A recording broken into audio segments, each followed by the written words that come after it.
আসসালামু আলাইকুম ওয়া রাহমাতুল্লাহি ওয়া বারাকাতুহু। আশা করি আপনারা সবাই সুস্থ ও নিরাপদে আছেন।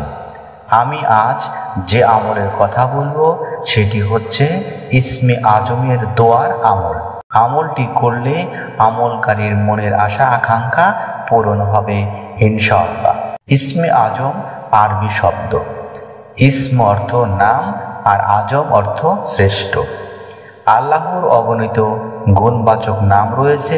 এই নামগুলোর মধ্যে যেগুলোতে সবচেয়ে বেশি আল্লাহর বরত্ব ও মহত্ব ফুটে ওঠে সেগুলোকে ইসমে আজম বলা হয়। হযরত আব্দুল কাদের জিলানী রহমতুল্লাহ আলাইহি বলেন, ইসমুল আজম হলো আল্লাহর গুণবাচক নাম, তবে শর্ত হলো তা পূর্ণ একাগ্রতা ও ইখলাসের সঙ্গে বলতে হবে।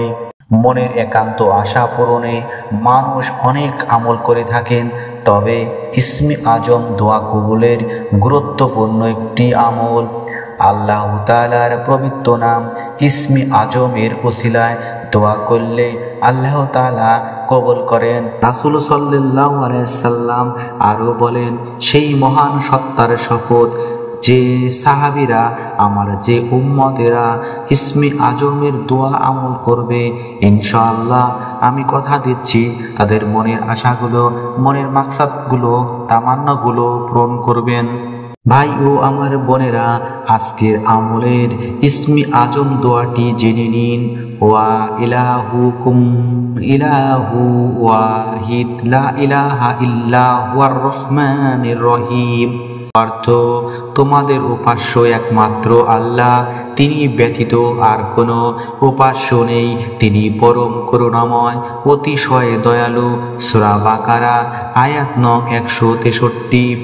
ইসমে আজম পরে আল্লাহ তাআলার কাছে মনের আশা আকাঙ্ক্ষা পূরণে দোয়া করলে অবশ্যই তিনি বান্দার মনের সব ভালো ও কল্যাণকর আশা আকাঙ্ক্ষা পূরণ করে দেন। সুতরাং মুমিন মুসলমানের উচিত নিজেদের একান্ত কল্যাণকর চাওয়া পাওয়া পূরণে আল্লাহর প্রতি আন্তরিকতা, ভালোবাসা, শ্রদ্ধা, বিশ্বাস ও ভক্তি এবং আস্থা ভরসা রেখে ইসমে আজমের আমল করা, আল্লাহকে ডেকে ডেকে মনের চাওয়াগুলো, মনের আশা আকাঙ্ক্ষাগুলো পূরণের আবেদন করা। সম্মানিত ভাই ও বোনেরা, এখন আমলের নিয়ম বিস্তারিত বলে দিব, মন দিয়ে শুনবেন। মাগরিব বা এশার নামাজের পর জায়নামাজে বসা অবস্থায় তাসবিহ হাতে নিয়ে প্রথমে কিছু সংখ্যক বার তওবা বা ইস্তেগফার পাঠ করবেন। এরপর আজকের আমলের অর্থাৎ ইসমে আজমের দোয়াটি ওয়া ইলাহুকুম ইলাহু ওয়াহিদ লা ইলাহা ইল্লা হুয়ার রহমানির রহিম। দোয়াটি আমি আবারও বলছি, ওয়া ইলাহুকুম ইলাহু ওয়াহিদ লা ইলাহা ইল্লা হুয়ার রহমানির রহিম। এভাবে এই ইসমে আজমের দোয়াটি 7 বার তেলাওয়াত করবেন। তারপর রাসূল সাল্লাল্লাহু আলাইহি সাল্লামের উপর কয়েকবার দরুদ শরীফ পাঠ করবেন। সর্বশেষ চোখ বন্ধ করে আপনাদের মনের নেক আশাগুলো মহান আল্লাহর কাছে ফরিয়াদ করবেন।